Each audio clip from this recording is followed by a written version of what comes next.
শুভ সকাল বন্ধুরা, তোমরা সবাই কেমন আছো? আশা করি ভালো আছো। তোমরা হয়তো ভাবছো এমনভাবে কেন জড়িয়ে আছি গলায় কানে।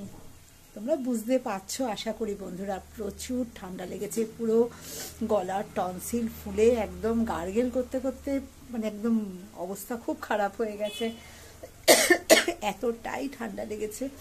ওষুধ তো চলছে, যথারীতি গাড়ির আওয়াজ কতটা তোমরা শুনতে পাচ্ছ, আর আমি গলার জন্য তোমাদের কতটা বোঝাতে পারছি।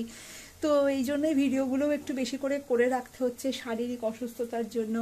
কখন করতে পারি না পারি, তো তোমাদের সামনে তো আমাকে তুলে ধরতেই হবে বন্ধুরা। আমি কি করছি না করছি তোমাদের সাথে ভাগ না করে নিতে পারলে আমার তো শান্তি হয় না, আর আমার ভালোও লাগে এগুলো তোমাদের সাথে ভাগ করে নিতে।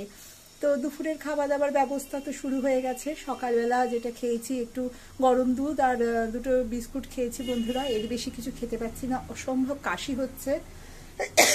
আর যেটা হচ্ছে, কাশতে কাশতে একটা বমি বমি ভাব চলে আসছে। এটা খুব মানে মুশকিল হচ্ছে। ওষুধ তো চলছেই, তো রান্না বান্না তো করতেই হবে, শুয়ে থাকলে তো চলবে না। পরিবারের অন্যান্য সদস্যদের কথা তো ভাবা দরকার। আর আমার পরিবারে তেমন কেউ নেই যে এই কাজগুলো করে দিতে পারবে।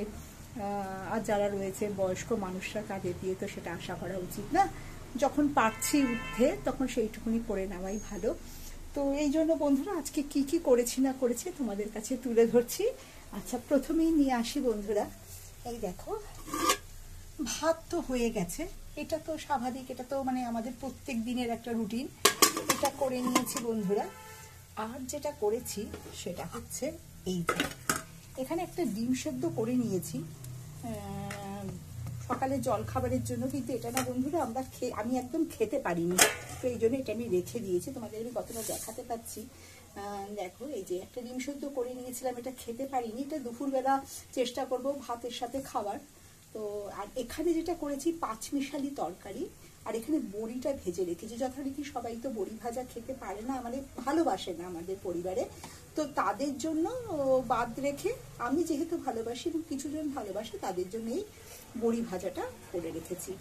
আর এখানে রয়েছে পাঁচমিশালি তরকারি। এর মধ্যে রয়েছে বেগুন, কুমড়ো, তারপরে বড় বড় করে বাঁধাকপির পাতার টুকরো, সমস্ত কিছু। এইটা আর কিভাবে বানিয়েছি এটা তোমাদের কাছে আমি আরেকটা ভিডিওর মাধ্যমে নিয়ে আসবো বন্ধুরা। এর আগেও বলেছিলাম, তাও অনেকে জানতে চেয়েছো। আমি আলাদাভাবে নিশ্চয়ই আনবো তোমাদের কাছে এই ভিডিওটা। আর এখানে যেটা করে নিয়েছি বন্ধুরা, সেটা হচ্ছে এই যে চিংড়ি মাছ দিয়ে ডিম দিয়ে একটু গা মাখা করে ঝাল ঝাল করে একটু কষা করে নিয়েছি। এই যে পেঁয়াজ রসুন টসুন দিয়ে, টমেটো দিয়ে, কাঁচা লঙ্কা দিয়ে, এই যে। আর এই তরকারিটা হয়েছে বন্ধুরা। আর যেটা হচ্ছে, এখানে আমি আলু, পেঁয়াজ, রসুন এগুলো সমস্ত কষাচ্ছি। এখানে মাটন সেদ্ধ করে রেখেছি বন্ধুরা। মাটনটা এখনো করা বাকি আছে, ওটা সম্পূর্ণ হয়ে যাক, আমি নিয়ে আসছি তোমাদের কাছে পরবর্তী ভিডিওর মাধ্যমে। তোমরা দেখতে থাকো, আমি রান্না বান্নাটা সম্পূর্ণ করি। আমি নিশ্চয়ই ঘুরে আসবো আবার তোমাদের কাছে। ততক্ষণ অবধি তোমরা আমার সাথে থেকো।